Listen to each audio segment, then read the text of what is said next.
বিভিন্ন ধরনের জায়গা আছে, অনেক জায়গার মধ্যে আমরা যাই, কিন্তু প্রত্যেক জায়গার মধ্যে যাওয়ার পরে মৌতের কথা স্মরণ পড়ে না। তার মধ্যে কিছুগুলা জায়গা আছে যে জায়গার মধ্যে গেলে আমাদের মৌতের কথা স্মরণ পড়ে, যার মধ্যে একটি জায়গার নাম হলো মাদ্রাসা, তার মধ্যে একটি জায়গার নাম হলো পূর্ব সোনাপুর খলিলিয়া মাদ্রাসা। আমরা সকলে একত্রে মহান মালিকের দরবারে এই মাদ্রাসা এই জায়গার মধ্যে স্থাপন হওয়ার কারণে শুকরিয়া আদায় করি। আমরা পড়ছি আলহামদুলিল্লাহ। আমার প্রিয় ভাইরা, আপনাদেরকে আজকে আমি আমার বড় ভাই মুফতি কারি মাওলানা শামীম হুসাইন চৌধুরী সাহেব ও মাওলানা গৌসল সাহেব আমাকে বলেছেন যে মাদ্রাসার গুরুত্বর উপরে সামান্য কথা বলবো। তো প্রথমে আমি একটি ডাউট ক্লিয়ার করে নেই।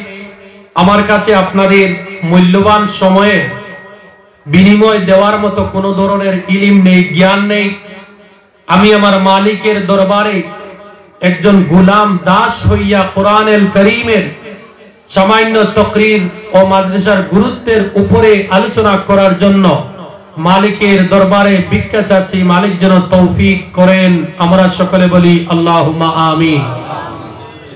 তো আমি আপনাদের সময় নষ্ট না করে I would like to discuss about the holy book Quran al-Kareem, the light book Quran al-Kareem.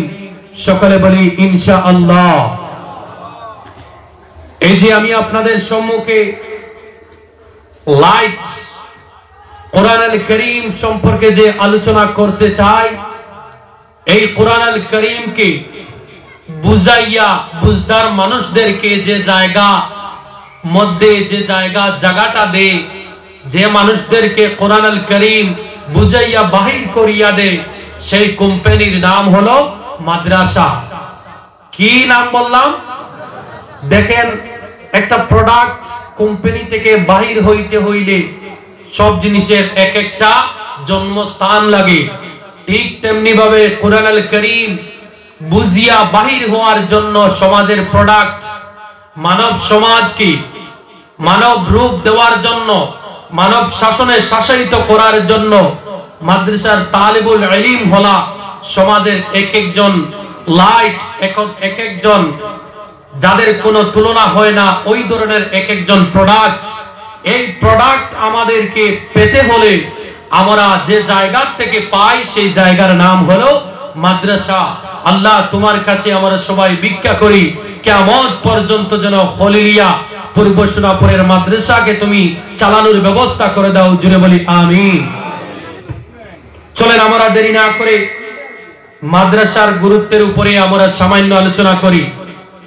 আল্লাহ রাব্বুল আলামিন কোরআনুল কারীমের মধ্যে বললেন, আমার সাথে যারা পড়েন তেলাওয়াত করেন, আমার সাথে পড়েন, আউযু বিল্লাহি মিনাশ শাইতানির রাজীম। মারদুদ বিতাড়িত শয়তান হইতে পানা চাই। বিসমিল্লাহির রহমানির রহিম। পরম করুণাময় মহান মালিকের নামে আরম্ভ করতেছি। আল্লাহ রাব্বুল আলামিন যেন আমাদেরকে তৌফিক দান করেন। সকলে বলি আমিন।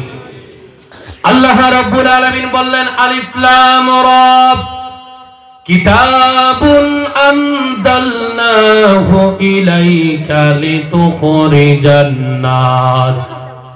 এই দুনিয়ার জমিনের মধ্যে আল্লাহ রাব্বুল আলামিন আল্লাহর কোরআন আল কারীমকে দান করলেন। দান করার পরে দুনিয়ার জমিনে যত শিক্ষিত মানুষ আছেন, শিক্ষিত যত ব্যক্তিবর্গ আছেন, প্রত্যেক শিক্ষিত মানুষের আকলের মধ্যে, শিক্ষার মধ্যে আল্লাহ রাব্বুল আলামিন তালা লাগাইয়া দিলেন কয়েকটি বিশেষ গুরুত্বপূর্ণ অক্ষর দিয়া। জুড়ে বলি সুবহানাল্লাহ। এই দুনিয়ার জমিনে যদি আপনি বিশেষ করে বেঙ্গলি বইগুলা যদি খুলেন, ইংলিশ বইগুলা যদি খুলেন, গ্রামারের বইগুলা যদি খুলেন, প্রত্যেক বইয়ের এক একজন গুরু থাকেন, এক একজন শিক্ষক থাকেন, এক একজন টিচার থাকেন। প্রত্যেক টিচারেরা ওই বইগুলার অর্থ এবং বুঝাইয়া ছাত্রদেরকে দিতে পারেন, কিন্তু দুনিয়ার জমিনে কিয়ামত পর্যন্ত এমন কোন বই জন্ম নিবে না যে বইয়ের ব্যাখ্যা কোনো মানুষ করতে পারে না, ইল্লা মাশাআল্লাহ, একমাত্র আল্লাহর কোরআন আল কারীম। আল্লাহ রাব্বুল আলামিন এই দুনিয়ার মানুষের মধ্যে এমন একটি বই দিলেন, এমন একটি কিতাব দিলেন, যে কিতাবের ব্যাখ্যা দুনিয়ার জমিনে কিয়ামত পর্যন্ত কোন মুফাসসিরিন এই কিতাবের ব্যাখ্যাগুলা করিয়া শেষ পর্যন্তর মধ্যে পৌঁছিতে পারবে না। জোরে জোরে বলি না সুবহানাল্লাহ। আরেকটু রিভাব দাও দাদা, হচ্ছে না। আমার মুসলমান ভাইরা তাইলে শুনেন, একটু ডিপলি কথা বলবো আমরা। এই দুনিয়ার জমিনে এই যে আমি একটু আগে কথা বললাম, যত ধরনের বইগুলা পাবলিশ হয় না কেন, যত ধরনের বইগুলা দেখা যায় না কেন, প্রত্যেক বইয়ের এক পর্যায়ে এক একটা সলিউশন বাইর করা যায়, কিন্তু একমাত্র আল্লাহর কোরআন আল কারীম, আল্লাহ রাব্বুল আলামিন একটি কিতাব আমাদেরকে দিলেন যার নাম হলো আল্লাহর কোরআন আল কারীম। এই আল্লাহর কোরআন আল কারীমের ভিতরে এমন কিছুগুলা শব্দ আছে, এমন কিছুগুলা অক্ষর আছে, যে অক্ষরের অর্থ কোন দুনিয়ার জমিনের জ্ঞানী মানুষ, দুনিয়ার মানুষকে তারা বলিয়া দিতে পারবে না। জুড়ে বলি না সুবহানাল্লাহ। এমন একটা অক্ষর, কিছুগুলা হরফে মুকাত্তা যাদের নাম, কিছুগুলা ফর্মুলা, কিছুগুলা সূত্র আছে, যে সূত্রগুলার সলিউশন দুনিয়ার জমিনে কিয়ামতের ভিতরে কোন মা কোন সন্তানকে জন্ম দিবে না যে তারা কোরআন আল কারীমের এই যে ফর্মুলা দিয়েছেন দয়াল রব্বুল আলামিন, এইগুলার অর্থ তারা ব্যাখ্যা করে দিতে পারবে। জোরে বলি সুবহানাল্লাহ। এই মহান কোরআন আল কারীমের শিক্ষা দেওয়া হয়, বুঝাইয়া দেওয়া হয় যে জায়গার মধ্যে, সেই জায়গার নাম হইল মাদ্রাসা।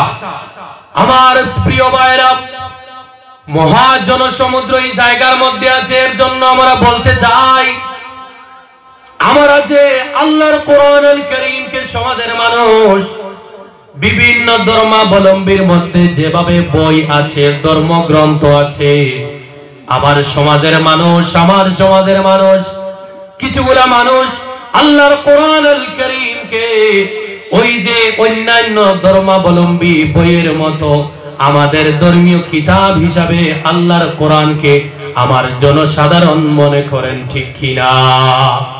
এইভাবে মনে করেন যে মুসলমানদের ধর্মীয় কিতাবের নাম হইল আল্লাহর কোরআন আল কারীম। আমরা সাধারণ চৌকে যে ধর্মীয় কিতাব মনে করি, সাধারণ চৌকে যে ধর্মীয় কিতাব বলতে মনে করি, এই কিতাবের মধ্যে কিছু বালকতার তাগিদ করা হয়েছে, কিছু বালকতার হুকুম দেওয়া আছে, আবার কিছু জিনিস থেকে বিরত থাকো, এইরকম কিছু হুকুম দেওয়া হয়েছে। আমরা শুধু সাধারণ ধর্মীয় বই হিসাবে এই কথাটা আমরা মনের মধ্যে গাঁথিয়ে রেখেছি, ঠিক কিনা? কথা বলে ঠিক কিনা? কিন্তু আমার প্রিয় ভাইরা, আমার যুবক ভাইরা শুনেন, আপনারা সাধারণভাবে আল্লাহর কোরআন আল কারীমকে যেভাবে শুধু মুসলমানদের ধর্মীয় কিতাব মনে করেন, আসলে কথাটি সত্যি নয়। শুধু মুসলমানদের ধর্মীয় কিতাব নয়, এই আল্লাহর কোরআন আল কারীম দুনিয়ার জমিনে নাজিল হয়েছে গোটা পৃথিবীর মানব মণ্ডলীকে সোজা রাস্তা দেখানোর জন্য। এর জন্য আমি এই কথা বলি, দা বুক ফুল গাইড, এই বুকটি হলো মানব সমাজকে ভালো রাস্তার মধ্যে নিয়ে চলাফেরা করানোর জন্য একটা দায়িত্বমূলক গাইড বুক। আল্লাহর কোরআন আল কারীম আল্লাহ রাব্বুল আলামিন পৃথিবীর মানব মণ্ডলীকে দিয়েছেন। জোরে বলি সুবহানাল্লাহ। তাইলে এমন একটি বই দেখান, এমন একটি কিতাব দেখান আপনারা, যে এই বইয়ের মধ্যে বলা হয়েছে গোটা পৃথিবীর মানবকে সুন্দর সহজ রাস্তার মধ্যে চলাফেরা করাইবে এই বই দ্বারা। এরকম কি বই পাওয়া যায়? না, এরকম বই পাওয়া যায় না। একমাত্র একটা কিতাব, যার নাম হলো আল্লাহর কোরআন আল কারীম। এই আল্লাহর কোরআন আল কারীম নাজিল হয়েছে, আল্লাহ রাব্বুল আলামিন বললেন, কিতাবুন আনজালনাহু ইলাইকা লিতুখরিজান নাস লিতুখরিজান নাসা মিনাজ যুলুমাত। আল্লাহ রাব্বুল আলামিন এই কিতাব নাযিল করেছেন দুনিয়ার মানুষকে জুলমত থেকে, খারাপ রাস্তা থেকে। এই কিতাব দুনিয়ার মানুষকে হাতের মধ্যে পায়ের মধ্যে বেড়ি লাগাইয়া, হাতের মধ্যে পায়ের মধ্যে বাঁধিয়া, এমন একটা কিতাব যে কিতাব মানুষকে হাত পায়ের মধ্যে বেড়ি লাগাইয়া ভালো রাস্তার মধ্যে নিয়ে যাইবে। দুনিয়ার মানুষকে জুলুমাত, দুনিয়ার মানুষকে মিনাজ জুলুমাতি ইলান নূর, খারাপ রাস্তা থেকে ভালো রাস্তার দিকে নিয়ে যাইবে। এর জন্য আমার প্রিয় ভাইরা রে, সমাজের মধ্যে প্রত্যেকের ঘরে ঘরে কোরআন আল কারীম বুঝার মতো ছেলে সন্তানদের দরকার আছে না নাই? যে সবাই বলি আছে না নাই?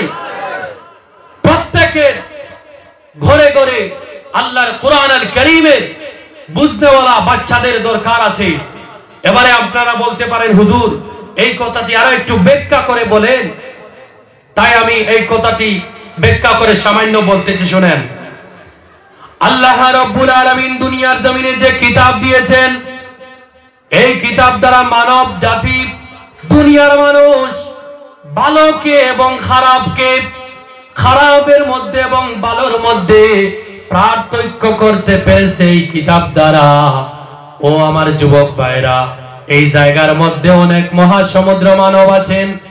এর জন্য আমি বলতে চাই, আপনার বাচ্চাকে আপনি জেনারেল এডুকেটেড বানান, কিন্তু আপনার বাচ্চাদেরকে আপনি জেনারেল এডুকেটেড বানানোর আগে আল্লাহর কোরআন আল কারীমের সামান্য জ্ঞান ওই বাচ্চার মধ্যে দিয়ে রাখেন।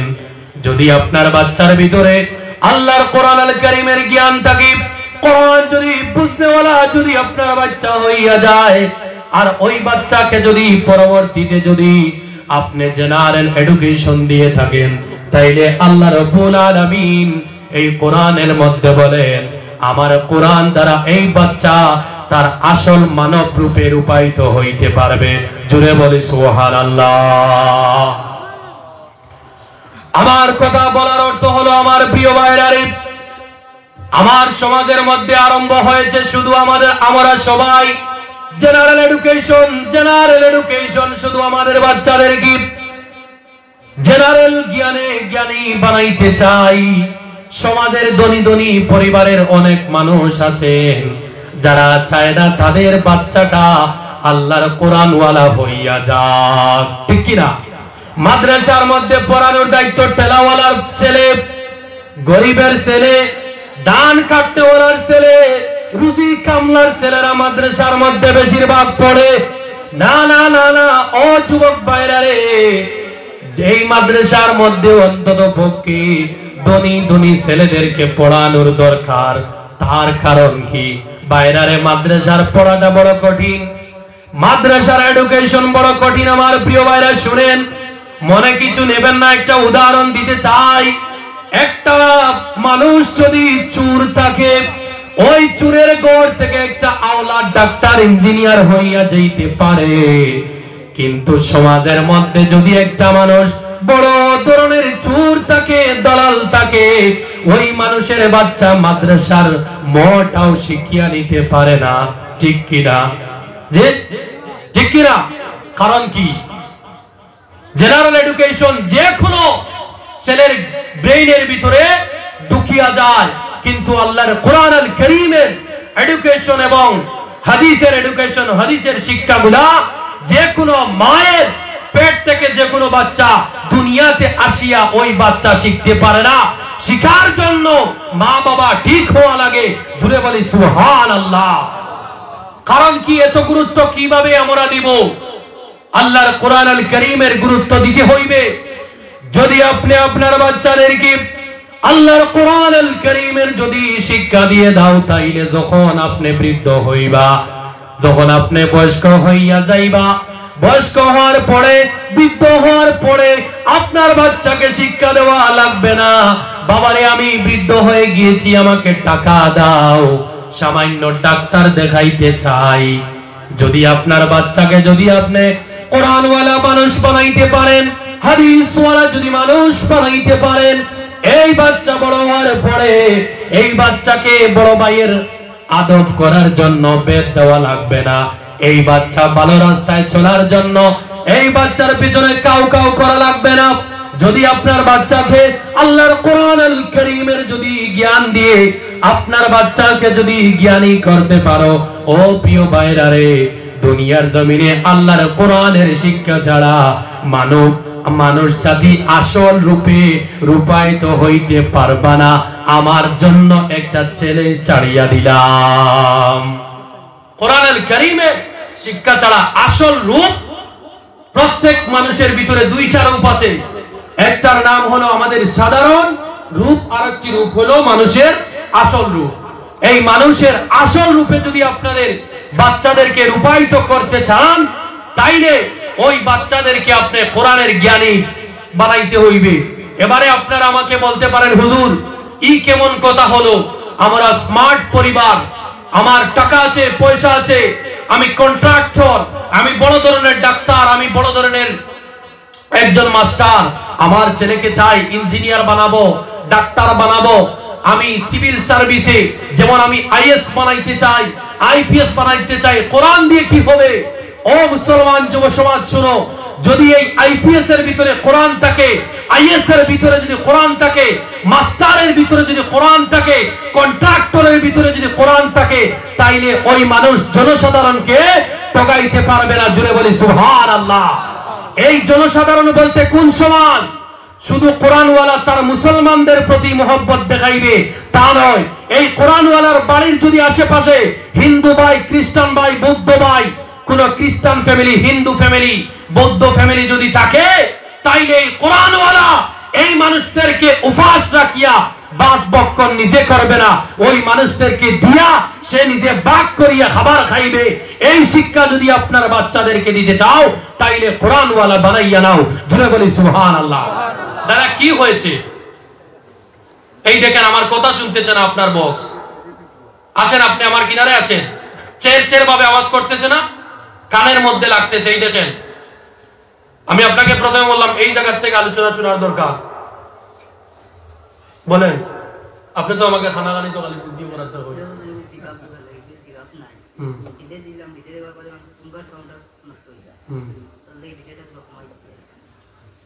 এখন তো আপনারা আমরা শুকনা করে দিলাই, শুকনা করে আলোচনা শোনা যান। জাস্ট আলোচনার ভিতরে ঢুকছি, আপনি পেরাসরা করবা না।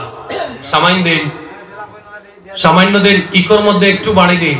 দাদা আপনি বসিয়ে বসিয়ে শুধু ওয়াজ শোনেন, আমরা ওয়াজ করি ভাই, প্রতিদিন ওয়াজ করতে হয়, দয়া করে একটু সাহায্য করে।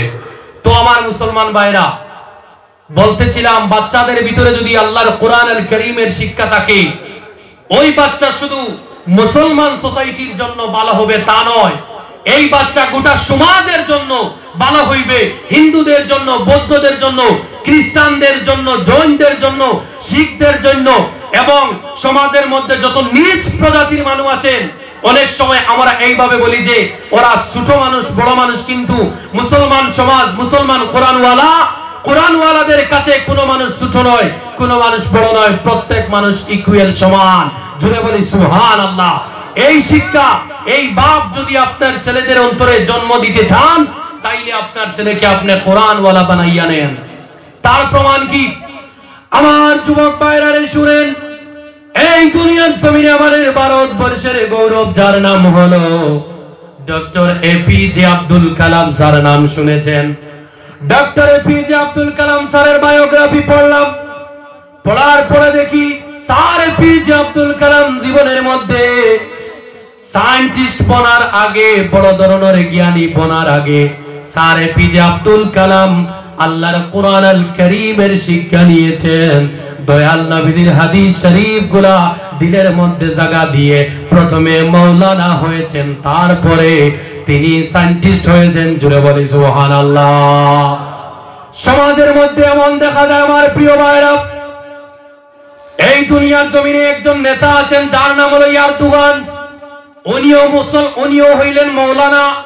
আমার কথা বলার অর্থ হলো, ও প্রিয় ভাইরা রে, আপনাদের ছেলে মেয়েদেরকে যদি, আপনাদের বাচ্চাদেরকে যদি আপনি হাদিসের জ্ঞান দ্বারা যদি জ্ঞানী বানান, কোরআনের জ্ঞান দ্বারা যদি জ্ঞানী বানান, তাইলে ওই বাচ্চা বড় হওয়ার পরে সমাজের মানুষকে সমান চোখে দেখবে। ওই বাচ্চা বড় হওয়ার পরে ছোট ভাই যদি গরিব থাকে ওই গরিব ভাইকে সামান্য দেওয়ার চেষ্টা করবে। নতুবা আমার আপনার সমাজের মধ্যে এমন মানুষ আছেন যে একটা পরিবারের ভিতরে তিনটা ভাই, একটা ভাই বিশাল ধরনের টাকাওয়ালা পয়সাওয়ালা, ওই ভাই শুধু নিজের জন্য চিন্তা করে, নিজের বাচ্চাদের জন্য চিন্তা করে। আবার আরেক ভাই টাকা নাই পয়সা নাই, ওই টাকা নাই পয়সা নাই ভাইয়ের জন্য চিন্তা করে না। আবার যদি ওই ব্যক্তিকে যদি আপনি আল্লাহর আলিম বানাইয়া নেন, আল্লাহর কোরআনের জ্ঞান দিয়ে যদি আপনি ওই বাচ্চাকে জ্ঞানী বানাইয়া নেন, তাইলে ওই বাচ্চা বাড়ির মধ্যে থাকবে। বাড়ির মধ্যে বারবার উমরার মধ্যে যাওয়ার আগে, বারবার উমরার মধ্যে যাওয়ার আগে বাড়ির মধ্যে কোন চাচা ভিখারি আছেন ওই ভিখারি চাচার খবর জানিবে। জুড়ে বলি না সুবহানাল্লাহ।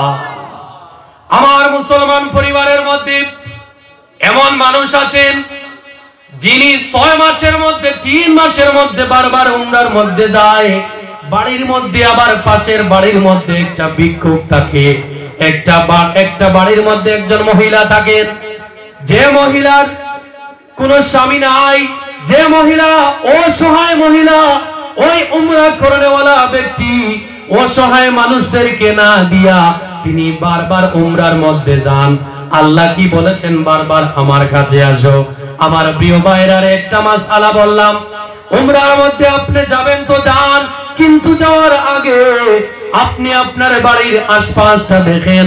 আপনার বাড়ির আশপাশের মধ্যে কোন মানুষ গরিব আছে, ভিখারি আছে। দরকার পরে আপনার উমরার টাকা থেকে ওই মানুষকে দান করে আপনি তারপরে উমরার মধ্যে যান। এই শিক্ষা, এই নীতি শিক্ষা, সমাজ নীতি যে সোসাইটি আছে, এই সোসাইটি সম্পর্কে জ্ঞান আমরা যদি আমাদের বাচ্চাদেরকে, আমার ছোট ছোট ভাই বোনদেরকে যদি দিতে চান, তাইলে ওই ভাই বোনদেরকে প্রথমে আপনারা কোরআনের জ্ঞানী বানাইতে হইবে। ঠিক কিনা? ঠিক। আমার এই কথা বলতে বড় ভয় লাগে, বড় দুঃখ লাগে। সমাজের মধ্যে একটা বাচ্চাকে যদি প্রশ্ন করি, বাবারে তোমার বইয়ের নাম কি, যদি সে বলে আমার পলিটিক্যাল সায়েন্স বইয়ের নাম কম্পারেটিভ গভর্নমেন্ট অফ পলিটিক্স, এই কম্পারেটিভ গভর্নমেন্ট অফ পলিটিক্স এর সম্বন্ধে যদি একটা বাচ্চাকে প্রশ্ন করা হয়, ওই বাচ্চার সঙ্গে সঙ্গে উত্তরটা দিতে পারে। ওই বাচ্চাকে যদি আবার আল্লাহর কোরআনুল কারীমটি হাতের মধ্যে ধরাইয়া ওই বাচ্চাকে যদি প্রশ্ন করি, বাবারে তোমার মা বাবা তোমাকে ভালো করে তো জ্ঞান দিচ্ছে স্কুলের, এবার বলো তো দেখি কোরআনুল কারীমের সূরা ফাতিহার তরজমা অর্থটা কি, পারবে কি? জি, পারবে না। এমন সমাজ। যদি আমার সমাজের মধ্যে কোনো মাকে প্রশ্ন করেন আপনার ছেলে কিসের মধ্যে পড়তেছে, ওই মা বাবা গর্ববোধ করে প্রাউড করে বলে দেন তারা, আমার ছেলে ম্যাট্রিকের মধ্যে 6টা লেটার নিয়ে পাস করেছে। আবার যদি ওই ছেলেকে যদি ডাক দিয়ে আনা হয়, আনার পরে যদি ওই ছেলেকে যদি প্রশ্ন করা হয়, বাবারে তুমি তো 6টা লেটার দ্বারা উত্তীর্ণ হয়েছো ম্যাট্রিকের মধ্যে, বলো তো দেখি কলিমা তামজিদের অর্থটা কি, বলতে পারবে? বলতে পারবে না, বলতে পারবে না। আবার সমাজের মধ্যে ওই বাবা নিজেকে বড় ধরনের মুসলমান মনে করেন, জুড়ে বলি নাউজুবিল্লাহ। আরে আপনি যদি নিজেকে মুমিন মনে করেন, মুসলমান মনে করেন, কোরআনটা মোল্লাদের কিতাব হইয়া আসে নাই, কোরআনটা ফু দেওয়ার কিতাব হইয়া আসে নাই, কোরআনটা খতমের কিতাব হইয়া আসে নাই।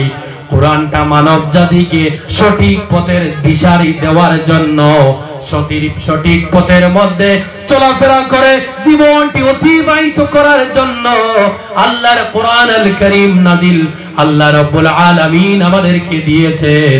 কিন্তু আমার সমাজের মধ্যে মানুষ কোরআনকে খতমের কিতাব একটা বানাইয়া নিয়েছে। ঠিক কিনা? জি, ঠিক কিনা? এবারে প্রশ্ন আসতে পারে, হুজুর এত কোরআন কোরআন বলতেছেন, কোরআনের মধ্যে এমন কি জ্ঞান রয়েছে যে জ্ঞান আমাদের বাচ্চারা স্কুল থেকে নিচ্ছে? প্রশ্ন আসতে পারে কি পারে না? হুজুর কোরআনের মধ্যে কি ম্যাথসের জ্ঞান রয়েছে? হুজুর কোরআনের মধ্যে কি সায়েন্সের জ্ঞান রয়েছে? হুজুর কোরআনের মধ্যে কি সোসাইটির জ্ঞান রয়েছে? আমি বলবো ইনশাআল্লাহ, আলহামদুলিল্লাহ সুম্মা আলহামদুলিল্লাহ, কোরআনের ভিতরে পৃথিবীর কিয়ামত যেদিন হইবে, পৃথিবীর মধ্যে পৃথিবীর আগ মুহূর্ত পর্যন্ত যত জ্ঞানে মানুষ আসবেন, প্রত্যেক জ্ঞানীদের জ্ঞানের উৎস বানাইয়া আল্লাহ রাব্বুল আলামিন দা সোর্স অফ এডুকেশন, শিক্ষার মূলনীতি, শিক্ষার উৎস বানাইয়া, জ্ঞানের উৎস বানাইয়া আল্লাহ কোরআনকে পাঠিয়েছেন। জুড়ে বলি সুবহানাল্লাহ। আমি একটা প্রমাণ দিব আপনাদেরকে। তার আগে আমি আপনাদেরকে আশ্চর্যজনক একটা হাদিস শরীফ থেকে সামান্য একটি কথা আপনাদেরকে আমি শোনাইতে চাই। আপনারা শুনবেন তো ইনশাআল্লাহ? সকলে বলি শুনবেন তো ইনশাআল্লাহ? আমার প্রিয় ভাইরা, আমি আপনাদের সম্মুখে হাদিস শরীফ থেকে একটা আশ্চর্যজনক হাদিস আমি আপনাদেরকে শোনাইতে চাই। আপনারা খুব খেয়াল করে ধ্যান করে আমার কথাটি আপনারা শুনবেন।